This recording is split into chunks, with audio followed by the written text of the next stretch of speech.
I made another LiitoKala charger called the LiitoKala CH4. The 4, as I understand it, means 4 battery holders. The charger arrived in a box like this. It was slightly damaged in the mail. The box has all the markings indicating what this charger can charge and what batteries. You can also count the other side. And here, too, there are markings indicating what charges and what cannot be charged. I've bought chargers like this before, more than once. There's a video on the channel. Here, for example, is a similar box, only this one is an M4S. It's completely sensor-based. It's probably on the buttons. Well, now let's unpack it and take a look. The charger.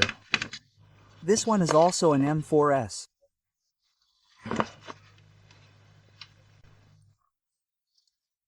According to this description, it should charge all lithium batteries of all types, including nickel cadmium and nickel metal hydride.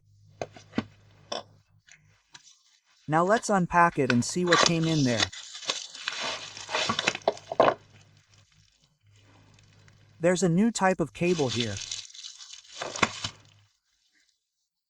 That means you can connect a Type-C cable and a passport to any charger. Well, now I'll reveal all of this.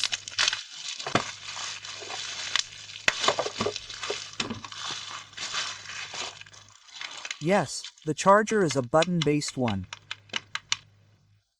There's no output here like the old USB charger.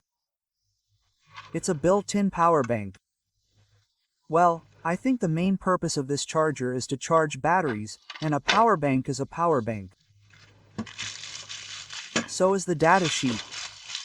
Let's read what it can do. The data sheet is completely in English and Chinese. That's how it's all here.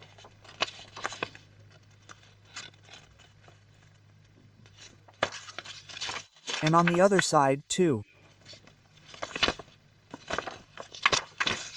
So, you can figure it out, although there's nothing complicated here.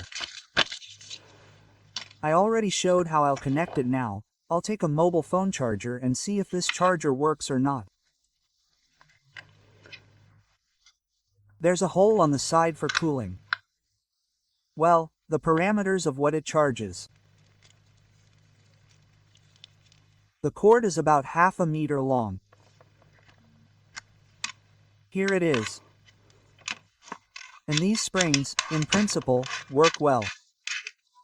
They are well made in all these LiitoKalas. I've already bought them. The springs here are pretty good. I connect it to a mobile phone charger, which is very convenient. Well, and here is the Type-C. And I plug it in. That's it, the charger works. Now we'll install the batteries and see how it all works.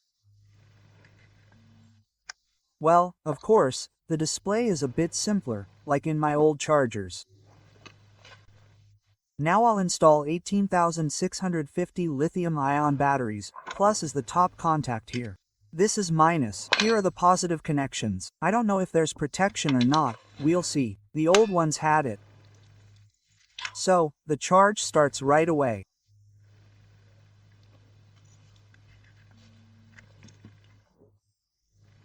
Another plus is also up and the second one is going. Well, and at the bottom, the charging voltage is shown, or rather, the current voltage on these batteries. Here, 419 is almost fully charged. Here, 3.96. So, and at the top, the designation lithium-ion battery. Well, and the third one, go ahead.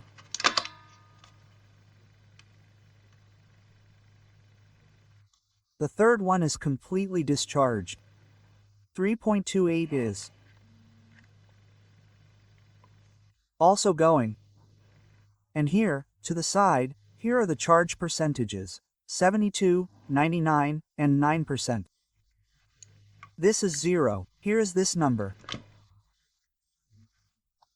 Now I'll install some cadmium metal hydride batteries of a different type and we'll see how it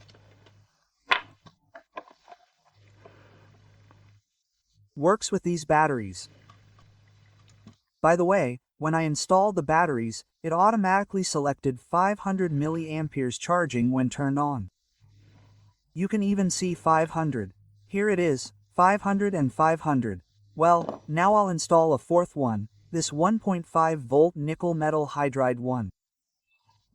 We'll see how it works. Here I installed it. Yes, it also has 1.19 V. It's nickel metal hydride at the top. The text appeared. Well, the charge is 500 milliamperes. I think I just looked at the instructions, it charges 1500. You can't set other parameters. I wonder how to switch to 1000. I'll have to check now.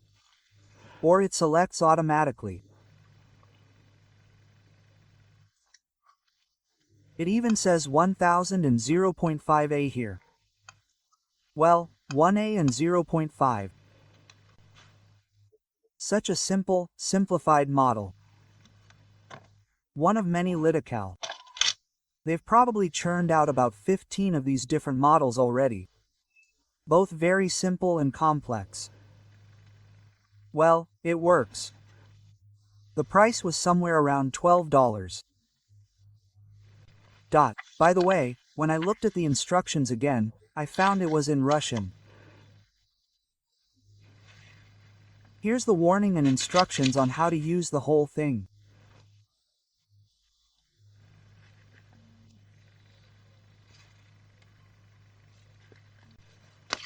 I read the instructions here. It turns out there are also a bunch of different protections. There's protection against short circuits, reverse connection, overcharge, overdischarge, and some other obscure protections. Well, now I'll check. Now I'll connect all these batteries. Let's say, once here, 0, 2, also 3. Right, and I'll put the battery in the other direction. Now here's the positive, here, the other way. Plus to negative, minus to positive. What does it show? Error. There's an error. So, yes, there really is protection. Well, I won't check for a short, of course. Right, and you can also, according to these instructions, select the current. You need to press the button and hold it, and then select. I'll try it now. So, to change the charging current here between 500 and 1000, you need to press the button for 9 seconds when I insert the battery, and you can select the charging current. Now I've selected 1000. I press it again. 500, again. 500, pressed, 1000. That is, in this way. And it will stand for a bit and then turn on automatically. Now I've selected 500. So, not bad. Simple, not very expensive, but it works. All the more advantageous that it is there. Type-C connector.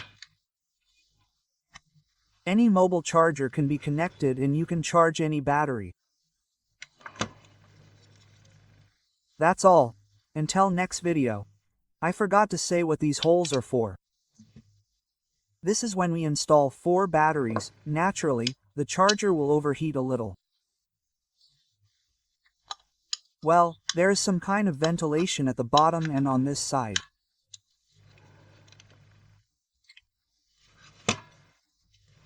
You need a 2 amp charger, because if you install 4 500 milliamperes batteries, the current will be distributed across all these 500 milliamperes ports.